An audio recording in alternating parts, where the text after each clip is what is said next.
January 23, 2017 began like any other day in the quiet, upscale neighborhood of Woodland Hills, California.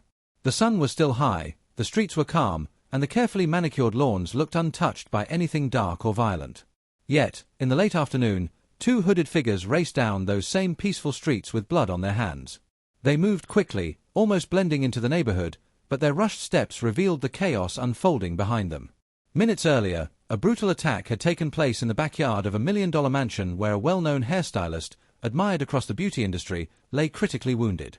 Fabio Cimentelli, a respected, charismatic Italian immigrant who had built a successful career through hard work, was bleeding out on his own patio.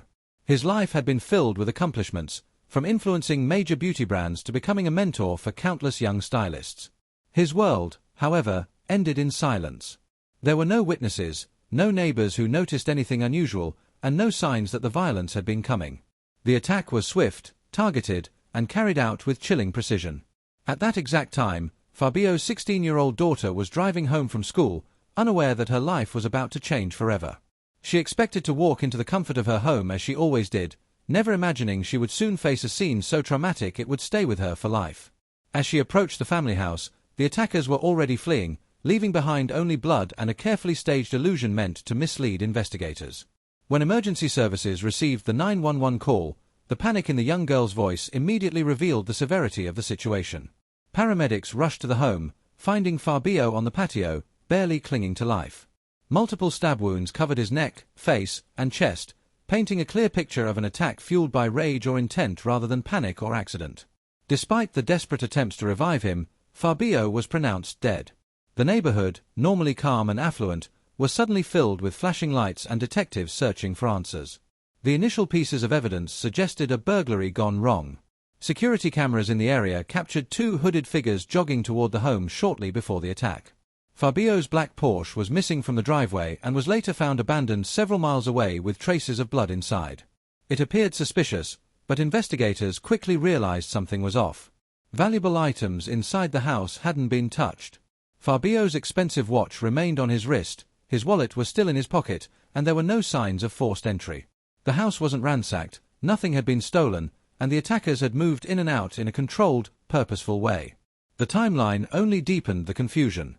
The two figures were seen approaching at 4:18 p.m. By 4:53 p.m., the Porsche was speeding away. Just 1 minute later, Fabio's daughter arrived home. The precision suggested someone knew exactly when Fabio would be alone and exactly when his daughter would return. It felt less like a random break-in and more like someone had studied the family's routine. As detectives began piecing together the early clues, the case quickly shifted from a possible burglary to a calculated killing. Something or someone behind the scenes had set the events into motion. What looked simple on the surface was already showing signs of a deeper motive, one that involved planning, opportunity, and a familiarity with Fabio's life. What no one yet realized was how close the source of that betrayal truly was. 3 days after the memorial, the quiet neighborhood was still weighed down by grief, but suspicion had begun to settle underneath the surface. Investigators worked through every detail they had gathered, focusing now on connections that didn't appear accidental. The presence of Victor Hale at the memorial had introduced a new layer of complexity. His appearance alone was strange, but his decision to attend the service of a man he had never known raised even more questions. Detectives scrutinized the photo taken by Marisa's friend, studying his posture, injuries, and expression. Nothing about him suggested he belonged there, and the bandage on his hand hinted at a possible struggle. As detectives pieced this together, they reviewed the timeline leading up to Adrian's death. The initial story of a home invasion had already begun to show inconsistencies, especially considering the lack of forced entry and the absence of missing valuables. It seemed more staged than spontaneous. Victor's DNA found in Adrian's abandoned car became the turning point. Investigators now understood that someone deliberately placed him in the middle of this case, using his criminal history to mislead police and strengthen the illusion of a random attack. The investigation leaned heavily toward Marisa, not because of her grief but because her life contained gaps she never mentioned. Detectives dug into her finances, uncovering large cash withdrawals made over several months. The money had no clear purpose, raising questions about whether she had been paying someone behind the scenes. Further searches revealed secret accounts tied to her name, suggesting long-term planning rather than a moment of desperation. Nothing pointed directly to Victor yet, but the pattern hinted that she was supporting someone in ways she never disclosed. Phone records added another crucial layer. Late-night calls and encrypted messages appeared repeatedly during the months before Adrian's death. Many of the numbers belonged to prepaid phones, nearly impossible to trace. Investigators believed these communications were connected to Victor or someone associated with him. The timing of the messages often aligned with periods when Marisa claimed to be alone or asleep. What initially looked like innocent stress or exhaustion following the murder now appeared to be careful control of her public image. Friends and family who visited Marisa after the memorial mentioned small details that didn't match her earlier statements. She spoke vaguely about strange noises, shadows on the property, and her fear of being watched. These details seemed designed to reinforce the burglary narrative. Yet none of her neighbors reported suspicious activity, and surveillance cameras showed normal movements around the house. Investigators started to view these statements as planted seeds meant to guide the investigation away from the truth. While reviewing Victor's background, detectives learned he had a history of being manipulated by others. He often found himself in dangerous situations after being used for tasks he didn't fully understand. This pattern made it possible that Marisa discovered him intentionally, knowing his record would create the perfect scapegoat. The bandaged hand captured in the photo suggested he might have been involved in the physical struggle that ended Adrian's life, but whether he acted alone or under direction remained uncertain. Meanwhile, forensic teams reworked the crime scene, focusing on small details previously overlooked. Soil patterns on Adrian's clothing hinted that his body had been moved after the fatal blow. Marks on the floor indicated someone attempted to clean a portion of the room quickly and poorly. These details strengthened the theory that the scene was arranged rather than naturally unfolding. The lack of fingerprints, the precise placement of objects, and the calculated damage to the room suggested someone familiar with the house, someone who knew what investigators would look for. As detectives dug deeper, a darker narrative emerged. Marisa's seemingly fragile state might have been a crafted facade. Her secret withdrawals, hidden communications, and the sudden appearance of Victor at the memorial pointed toward a plan far more calculated than anyone initially imagined.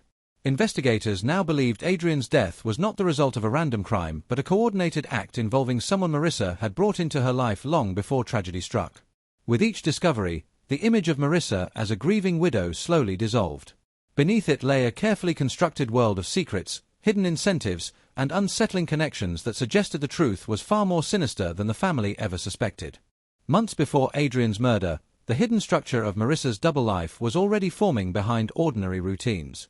She had begun spending long hours at the gym, telling friends she needed an escape from stress. In reality, the gym had become the setting for a dangerous connection that would reshape the course of her life.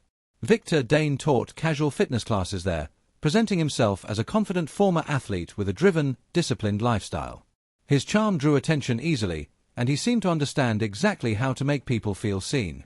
Marisa, who had been struggling with growing dissatisfaction at home, gravitated toward the intense energy he projected. Their conversations moved from small talk to long, private exchanges that Marisa never mentioned to Adrian. Victor quickly sensed her vulnerabilities and used them to establish control. He encouraged secrecy, insisting that their connection was something special that others wouldn't understand. What Marisa never fully grasped was that his past convictions were not distant mistakes, they were reflections of a deeply manipulative pattern that continued to shape his behavior. Each interaction tightened his influence over her, gradually separating her from the life she had built with Adrian. The affair escalated quietly but aggressively. Victor persuaded Marisa to switch to encrypted messaging apps, framing it as a way to protect their privacy. Soon after, they added burner phones to avoid leaving digital traces. These steps created an isolated world that only they inhabited. Marisa spent increasing amounts of time locked in this secret life, drifting from meals, family conversations, and shared responsibilities. Adrian noticed her distance, but she hid behind explanations of fatigue or personal stress. No one could see how deeply she had become entangled in Victor's manipulative strategies. Victor continued to test the boundaries of their relationship. He planted ideas about freedom, reinvention, and life without constraints. He painted images of a future far removed from the pressures of home and marriage. This constant reinforcement made Marisa question everything she once valued. Over time, the idea of living without Adrian stopped feeling impossible and started to feel like a solution to everything she believed was holding her back. During this period, Victor introduced Caleb Rhodes into the dynamic. Caleb, a former co-worker who admired Victor's confidence, believed he was simply invited for a casual visit to the city. He had no idea he was being pulled into something far more sinister. Victor brought Caleb into Marisa's home under innocent pretenses, encouraging the illusion of friendly hospitality. Marisa played her role seamlessly, offering small tours and sharing harmless details about the house. Without realizing it, Caleb witnessed Marisa pointing out spaces where Adrian spent most of his time, including the quiet patio where he preferred to unwind after long workdays. Though her behavior seemed natural, her subtle guidance provided Victor with the layout and insight he needed. As their plan developed, Victor shifted from emotional manipulation to tactical preparation. He purchased GPS trackers and discreetly attached them to Adrian's vehicles. He logged Adrian's daily routes, work hours, and recreational habits. The more information he gathered, the easier it became to predict Adrian's movements. Victor documented every pattern, believing that precision would ensure success. On her end, Marisa used her access to home technology to support the planning. She reconfigured their home security system to give herself remote viewing capabilities. From her phone, she could monitor live footage of the property, track Adrian's arrivals and departures, and alert Victor whenever the environment aligned with their growing intentions. The surveillance created a clear advantage, offering them a level of insight that Adrian never suspected. The more they built, the less Marisa resembled the person friends and family believed they knew. Her focus shifted entirely toward creating the future Victor promised. The secrecy, the surveillance, the emotional detachment, all contributed to a calculated transformation. Together, she and Victor formed a quietly operating system designed to identify the perfect opportunity. Caleb remained on the periphery, unaware of the deeper motive driving their actions, but his presence helped Victor test the boundaries of the household and evaluate how easily outsiders could move through the space. As the weeks passed, the structure of the operation grew stronger while Adrian continued living his normal routine. Unknown to him, every step he took was being monitored, analyzed, and discussed between Marisa and Victor. They were no longer waiting for a moment of chance. They were creating one, guided by a partnership built on secrecy, control, and manipulation. This hidden framework set the stage for the night everything would unravel, laying the foundation for a crime carefully shaped long before any violence occurred. The first attempt to kill Adrian unfolded quietly, without leaving any trace that investigators would later uncover. On that day, Marisa watched Adrian leave the house for a short errand and immediately sent Victor a message confirming that the opportunity had arrived. Victor and Caleb positioned themselves along the familiar route Adrian took home each evening. They waited inside the rental car, engine running, nerves tightening with every passing vehicle. But Adrian changed his routine unexpectedly. He took a different exit and returned home earlier than planned, disrupting the timing that Victor needed. The failed attempt frustrated him, but it also made him more determined. Marisa reassured him through coded messages, emphasizing that the next opportunity would be better. That night, while Adrian ate dinner with his family, the plan remained active beneath the surface, forming the invisible current that would pull them into the next day's events. The following afternoon offered the conditions they needed. Marisa left home hours earlier than usual to solidify her alibi. She drove to a busy department store, parking in a location covered by multiple security cameras. Investigators later observed how carefully she chose her spot, ensuring her presence would be documented from every angle. Before heading inside, she met Victor across the parking lot for a brief exchange. These final moments were the culmination of weeks of preparation. Afterward, she entered the store and walked slowly through aisles, pretending to shop. In reality, she remained focused on her phone, refreshing the security app repeatedly and sending Victor updates on Adrian's movements. Every glance she took seemed casual to the public eye, but each one was a deliberate step toward the final outcome. Victor wasted no time. He informed Caleb that the moment had arrived, pressuring him into participating despite his growing discomfort. Caleb would later tell investigators he never understood the full intention behind the plan until it was too late. According to his testimony, Victor forced him into the trunk of a rental car to avoid detection on neighborhood cameras.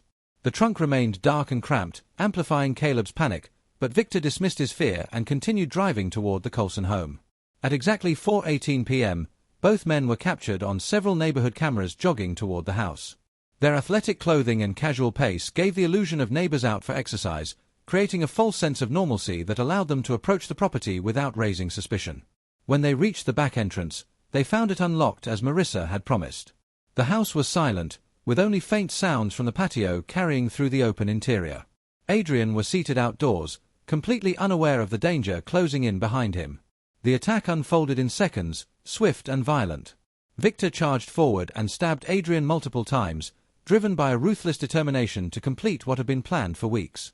Caleb stood paralyzed near the doorway, unable to comprehend the brutality unfolding in front of him.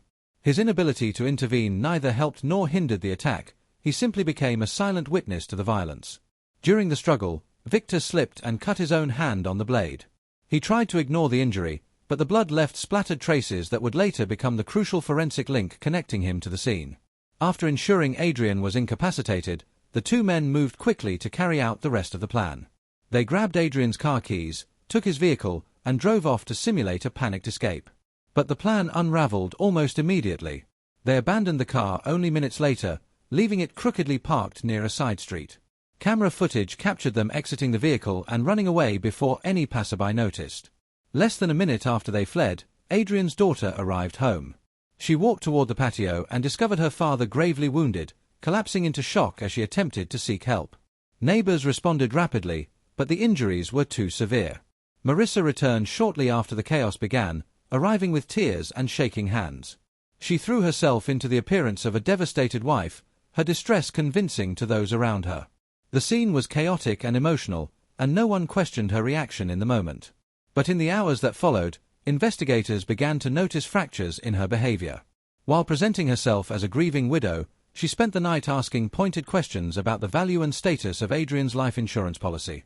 Her urgency, combined with her earlier secrecy and precise alibi, painted a far different picture of her intentions.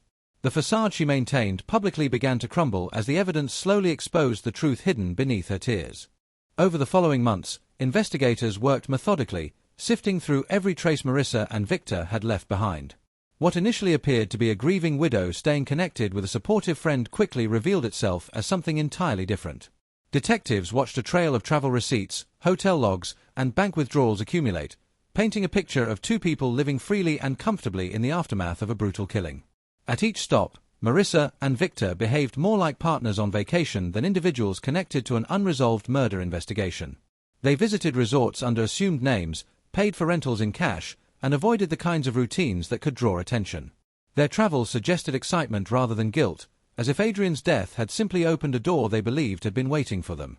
Digital records amplified investigators' suspicions. Phone data revealed that Marisa frequently checked the status of the life insurance claim tied to Adrian's death.